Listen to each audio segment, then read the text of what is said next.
मध्य प्रदेश के पूर्व गृह मंत्री उमाशंकर गुप्ता ने प्रदेश में पुलिस पर हो रहे हमले को दुर्भाग्यपूर्ण बताते हुए कहा कि इनसे पुलिस को शक्ति से निपटना चाहिए।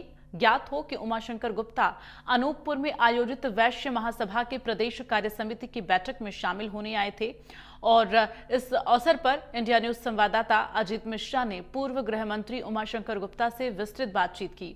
आइए सुनवाते हैं क्या कुछ कहा है उमाशंकर गुप्ता ने।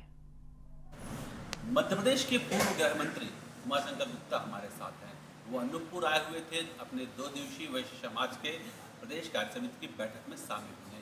22 और 23 तारीख को प्रोग्राम हुआ और आज वो हमारे साथ हैं। हम उनसे बात करेंगे कि मध्य प्रदेश में वैश्य समाज की अपनी क्या चिंताएं हैं और वो सरकार से क्या अपेक्षा रखते हैं, और उसके अलावा हम बात करेंगे कि मध्य प्रदेश पुलिस पर जिस तरीके से हमले हो रहे हैं, चाहे वो इंदौर का मामला हो या रीवा के मऊ का मामला हो या हाल ही में शहडोल जिले के अमलई का मुरार का मामला हो, हम सीधे उनसे बात करते हैं कि इस पूरे मामले में उनकी अपनी राय क्या है। सर, आपका स्वागत है इंडिया न्यूज़। जी धन्यवाद। एक चीज़ है कि वैश्य समाज की अपनी क्या चिंता है और इस 2 दिन के आपके कार्यक्रम में क्या निकल कर सामने आया? देखिए, वैश्य महासम्मेलन मध्य प्रदेश में वैश्य वर्ण के अंतर्गत आने वाले जो घटक हैं उनका समन्वय बनाकर एक संगठन खड़ा हुआ है।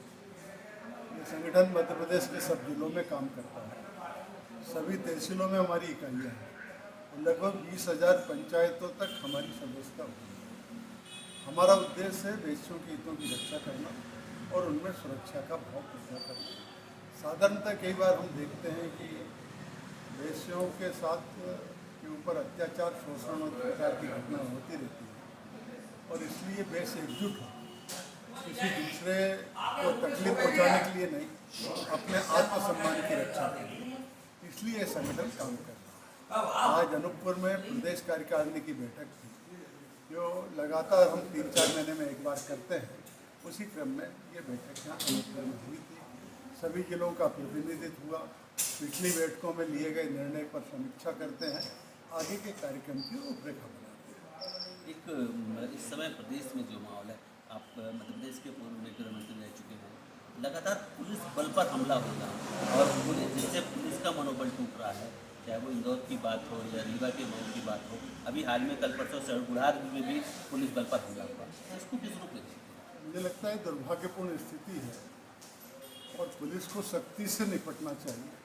जहाँ तक सरकार का सवाल है, सरकार ने किसी भी आरोपी पर, अपराधी पर कार्रवाई करने से नहीं रोका है और इसलिए इस प्रकार की यहाँ है, एक तो पुलिस को तैयारी से जाना चाहिए जब इस प्रकार के लोगों के बीच में हम जाते हैं, लेकिन कई बार अचानक ऐसी परिस्थिति होती है और लेकिन ये स्थिति ठीक नहीं है और सरकार ने, हमारे मुख्यमंत्री जी ने भी कहा कि ऐसे जो दोषी हैं उनके खिलाफ सख्त से सख्त कार्रवाई की जाएगी।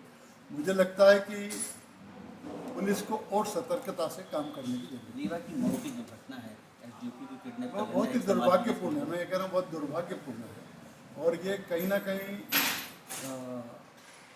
थोड़ा लापरवाही है, ऐसा मैं मानता हूँ। हमें सजग होकर ही जाना चाहिए और जो माफिया अपराधी किस्म के लोग होते हैं उनकी प्रवृत्ति का आकलन करते हुए कार्रवाई करना चाहिए।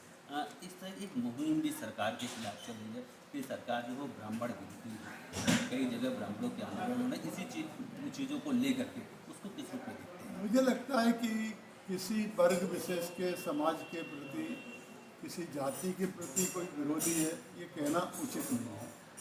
घटनाएं किसी के साथ भी हो सकती हैं, नहीं होना चाहिए, ये स्थिति ठीक है, लेकिन घटना अगर हुई है तो उसको सरकार का कोई संरक्षण है किसी समाज के खिलाफ, ये कहना मैं उचित नहीं मानता और ये ऐसा होता नहीं।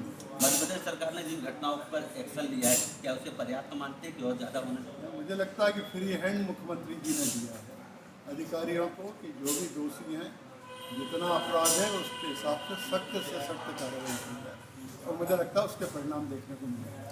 बिल्कुल, ये थे पूर्व गृह मंत्री उमाशंकर गुप्ता जी, जिन्होंने अपने बेबाक अंदाजे में ये बात जरूर कही कि पुलिस को अपराधियों के खिलाफ और तैयारी से जाना चाहिए और निश्चित ही जो घटनाएं हैं उसे दुर्भाग्यपूर्ण भी बनाया और साथ ही अपनी सरकार का बचाव करते दिखे। इंडिया न्यूज़ के लिए अनूपपुर से मैं